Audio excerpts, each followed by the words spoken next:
नमस्कार। तो आज हम जिस विषय पे बात कर रहे हैं वो बहुत ही महत्वपूर्ण विषय है हम सभी के लिए, क्योंकि आज मैं जिस विषय पर टॉपिक पे वीडियो बना रहा हूँ वो है धन योग के बारे में। अब आज के टाइम में अगर चार्ट आप दिखाने जाते हो या आप खुद भी थोड़ा ज्योतिष करते हो तो दो चीजें आप सबसे पहले देखते हो। एक तो कि चार्ट में वेल्थ कितना है, धन योग कितने हैं और हेल्थ कितनी है। तो धन योग या फिर wealth in the life is very important. Specifically आज के समय पर ये बहुत ही ज्यादा महत्वपूर्ण हो गया है। तो हमारे शास्त्रों में, ज्योतिष के किताबों में या शास्त्रों में कई तरीके के योग बताए और उन योगों को हमने जब प्रैक्टिकल करके देखा है, कई चार्ट्स पे एनालाइज करके देखा है, तो वो सिद्ध भी होते हैं कि हाँ भाई इस तरीके के योग होते हैं तो व्यक्ति धनवान बनता है। तो आपने दो शब्द सुने होंगे, एक है धन योग और एक है राजयोग। तो पहली चीज तो धन योग और राजयोग अलग अलग होते हैं। धन का मतलब है वेल्थ, राजयोग का मतलब है राज।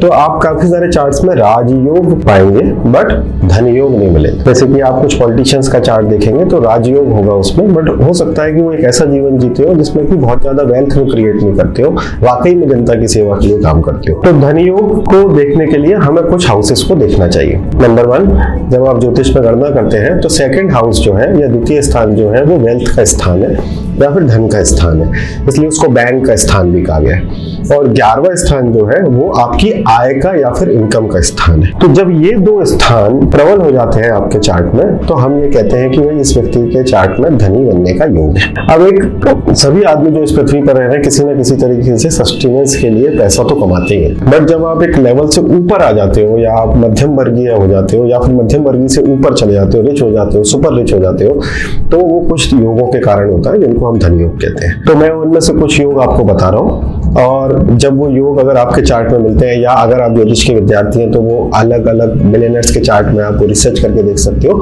कि वो मिलते हैं क्या, और फिर इस वीडियो में आप कमेंट भी कर सकते हो कि इस आदमी के चार्ट में ये योग है और इस तरीके से ये लोग इतने अमीर बने। तो चार्ट के अंदर सेकंड हाउस का स्वामी और 11वें स्थान का स्वामी अगर किसी भी तरीके से कोई संबंध बनाते हैं तो वो धन योग कहलाता है। जैसे कि सेकंड लॉर्ड 11th हाउस में हो, 11th लॉर्ड सेकंड हाउस में हो, सेकंड लॉर्ड और 11th लॉर्ड एक साथ कहीं पर बैठ गए, ये 3 तरीके के कॉम्बिनेशन हुए। बट इसमें ये इंपॉर्टेंट है, सेकंड लॉर्ड 11th में, 11th लॉर्ड सेकंड में, ये एक तरीके का एक्सचेंज है या फिर वो एक तरफा भी हो सकता है कि सेकंड लॉर्ड 11th में बैठा है बट 11th लॉर्ड कहीं और बैठा है। ये एक एवरेज योग है।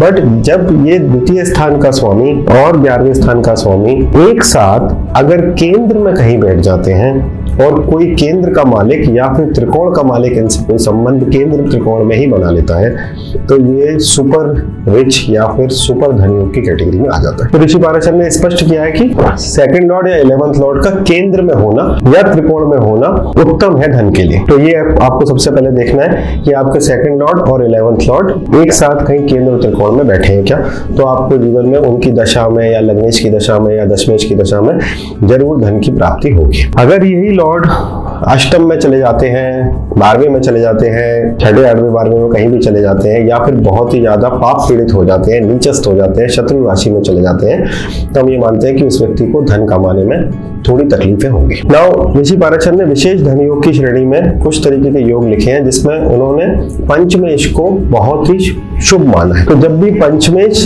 या फिर 11th हाउस का मालिक ये दोनों ही किसी भी तरीके से स्वराशि हो जाते हैं या फिर उच्चस्थ हो जाते हैं तो ये एक स्पेशल धन योग की श्रेणी में आता है। उसका रीजन है 11th हाउस का मालिक अगर स्वराशि हो गया तो आपका आय मतलब जो करंट आय है, इनकम के स्रोत है वो बढ़ जाते हैं या कंसिस्टेंट हो जाते हैं। और पंचमेश अगर स्वराशि हो गया तो पंचम स्थान आपके पूर्व पुण्य का स्थान है और वहां से बैठकर वो 11वें स्थान पर दृष्टि डालता है, तो एक तरीके से वो शुभ दृष्टि वहां पर पड़ती है तो आपकी आय बढ़ जाती है। नाउ सीखने वाली बात यह है इसके अंदर कि ये दोनों स्थान का कारक बृहस्पति है। सेकंड हाउस का कारक भी बृहस्पति है, 11वें स्थान का कारक भी बृहस्पति है। तो जब ये दोनों स्थान का कारक होगा बृहस्पति अगर चार्ट में बलवान होता है तो वो हमें इंडिकेट करता है कि एक्चुअली में जो आप मेहनत कर रहे हो, जो पैसा कमाना चाहते हो, उसको देने वाला कारक बलवान है तो आपके पास पैसा ज्यादा आएगा। यानी कि प्रोसेस क्या हुई, हम सेकंड हाउस देखेंगे, 11th हाउस देखेंगे, सेकंड लॉर्ड देखेंगे, 11th लॉर्ड देखेंगे और बृहस्पति को भी देखेंगे। अगर ये तीनों लोग एक साथ कहीं पर भी केंद्र कोण में बैठते हैं या फिर केंद्र त्रिकोण में बैठे हो सकता है बृहस्पति अलग बैठे हो, सेकंड 11th लॉर्ड एक साथ बैठे हो या किसी त्रिकोणाधिपति के साथ में बैठे, तो ये व्यक्ति को अत्यधिक धनी बनाता है। दूसरी चीज जो इसमें इंपॉर्टेंट है कि धनी बनने के लिए भाग्य का होना बहुत जरूरी है। तो दो चीजें हो गई लाइफ के अंदर, एक ये है कि भाई हर व्यक्ति मेहनत करता है, ऐसा कोई व्यक्ति नहीं है दुनिया में, मैक्सिमम लोग जो पैसा कमाने के लिए या अपने कर्म में मेहनत नहीं करते, अपने अपने हिसाब से सब लोग मेहनत करते हैं। बट कुछ लोगों का भाग्य बहुत बलवान होता है, और जब उनका भाग्य बलवान होता है तो भाग्य बलवान होने के कारण उनकी लाइफ में कंपैरेटिवली आम लोगों की तुलना में ज्यादा आसानी होती है या फिर उनको ज्यादा अच्छी अपॉर्चुनिटीज मिलती है। क्योंकि अपॉर्चुनिटीज अगर आपको कहीं पर, मान लो आप एक्टर बनना चाहते हो, तो कोई ने आपको ब्रेक दिया तभी तो लोगों को पता चलेगा ना कि आप एक अच्छे एक्टर हो।